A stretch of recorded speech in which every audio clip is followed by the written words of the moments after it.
আকাশ থেকে বৃষ্টির মতো ঝরে পড়ছে আগুনের গোলা, আর মাটির নিচে কাঁপছে সুরক্ষিত বাংকার। মধ্যপ্রাচ্যের রণক্ষেত্রে এখন এক নতুন সমীকরণ। দীর্ঘদিনের সংঘাত এখন ভয়াবহ আঞ্চলিক যুদ্ধের রূপ নিয়েছে, যেখানে ইসরায়েলের তথাকথিত অজেয় প্রতিরক্ষা দুর্গ তাসের ঘরের মতো ভেঙে পড়ছে। গত এক মাসে আহতের সংখ্যা ৫,৪০০ ছাড়িয়ে যাওয়া কেবল একটি পরিসংখ্যান নয়, বরং এটি এক চরম বিপর্যয়ের প্রতিচ্ছবি। ফেব্রুয়ারির শেষ থেকে মার্চের ২৫ তারিখ পর্যন্ত সময়টা ছিল তেল আবিবের জন্য এক দুঃস্বপ্নের নাম। ইসরায়েলের স্বাস্থ্য মন্ত্রণালয়ের তথ্য মতে এই স্বল্প সময়ে ৫,৪৭৩ জন আহত হয়ে হাসপাতালে ভর্তি হয়েছেন। এই বিশাল জনস্রোত ইসরায়েলের চিকিৎসা ব্যবস্থাকে খাদের কিনারায় দাঁড় করিয়ে দিয়েছে।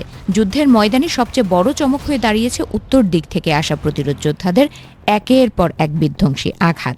উত্তর ফিলিস্তিনের অবৈধ বসতিগুলোতে এখন আর সাইরেন থামছে না। দখলদার বাহিনীর প্রতিটি জমায়েত লক্ষ্য করে নিখুঁত নিশানায় হামলা চালাচ্ছে প্রতিরোধ যোদ্ধারা। সীমান্তের কাঁটাতার এখন আর কোনো সুরক্ষা দিতে পারছে না, বরং তা হয়ে উঠেছে দখলদারদের জন্য এক মৃত্যু ফাঁদ।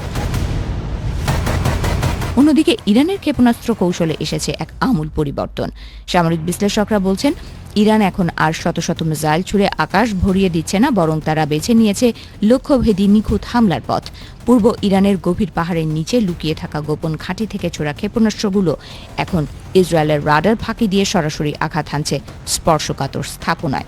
সবচেয়ে বড় আতঙ্কের নাম হয়ে দাঁড়িয়েছে দিমোনা। ইসরায়েলের পারমাণবিক গবেষণার এই প্রাণকেন্দ্রে প্রতিরোধ শক্তির আঘাত হানা কেবল সময়ের ব্যাপার ছিল না, তা ছিল এক চরম হুঁশিয়ারি। খোরামশার মিসাইলের মতো ভারী মারণাস্ত্র যখন দিমোনার আকাশে দেখা দিচ্ছে, তখন বোঝা যাচ্ছে যে এই যুদ্ধের গভীরতা কতটা গভীরে পৌঁছেছে। এমনকি আরদ অঞ্চলেও আছড়ে পড়ছে একের পর এক শক্তিশালী রকেট। পশ্চিমা বিশ্লেষকদের কপালে এখন চিন্তার ভাঁজ। স্টেমেন্স সেন্টারের গবেষকদের মতে গত কয়েক সপ্তাহে ইরানের অন্তত ২৫% ক্ষেপণাস্ত্র ইসরায়েলের আয়রন ডোম এবং অন্যান্য প্রতিরক্ষা ব্যবস্থা ভেদ করে ভেতরে ঢুকতে সক্ষম হয়েছে।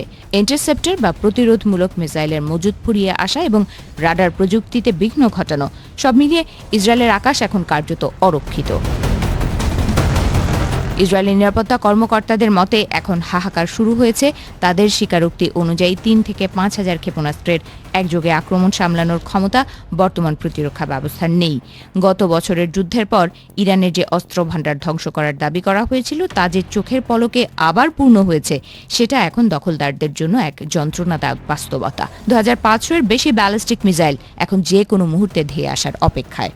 ফাত্তাহ-1 কিংবা খাইবার শেখানের মতো গতিপথ পরিবর্তনকারী ক্ষেপণাস্ত্রগুলো যখন হাইপারসনিক গতিতে লক্ষ্যবস্তুর দিকে ছোটে, তখন তা আটকানো অসম্ভব হয়ে পড়ে।